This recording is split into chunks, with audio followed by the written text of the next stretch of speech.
You'll notice here that what I have highlighted, so I actually clicked and dragged and highlighted this grid. I'm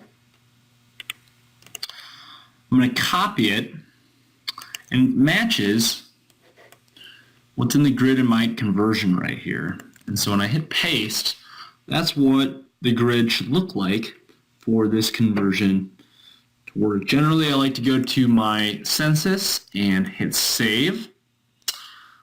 Because then if I close this document and reopen it, the census is going to be the first tab to come in. Okay, so I'm opening back up my Plan Designer, and I want to add the rates here. So I had mentioned earlier that you're going to be going in between plan designs and coverage period census, coverage period setup, and then census a lot. So that's exactly what we're going to do. Coverage period setup, census brings me back to that screen that we had skipped earlier.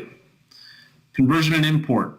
I'm going to hit the button that says convert, and the reason I had you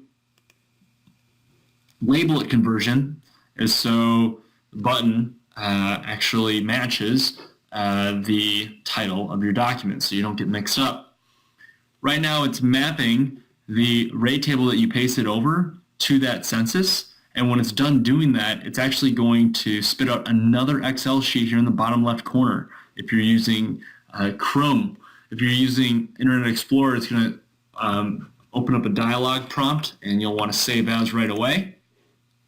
I am going to open this, and you will see here are the mapped rates. All right.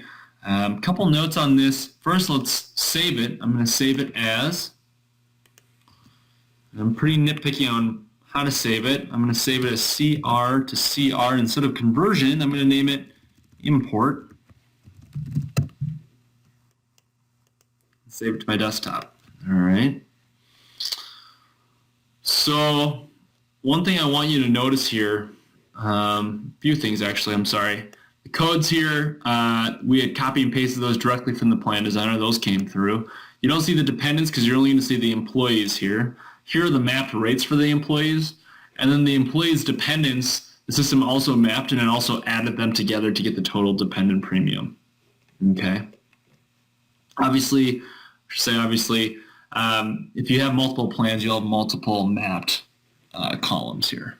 All right, so I saved it as CR to CR import. I'm going to go back to the Plan Designer, and I'm going to hit import and grab that CR to CR import. This turned green. This is our plan validation screen. The reason why this is green and not red, such that we would have to hit the drop down and search for the plan that we need, is because we copy and pasted those codes over into the conversion, if you recall. So the carrier name was copied over, the medical plan, the medical plan code and the RX plan code were copied over. I'm going to hit complete import, and I'm going to hit go to plan designs.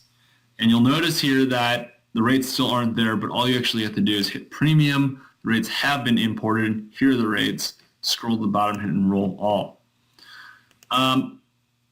If it's a dual option, I would suggest enrolling all in the most popular plan. You can actually flip to the next tab and enroll each person who is enrolled in the alternate plan. That will unenroll that person in the previous plan and enroll them in the second plan. Okay, we have our rates in. You've gone through Premium Share training and previous training modules. I do want to get past in this video moving from 2015 to 2016. As a step, you have to mark this as final. So up here in the upper right corner here in this plan group, hit the drop down, hit toggle final selection, and this will actually automatically import into the next coverage period when we create the 2016 coverage period, which we will be going over in the next video. Thanks.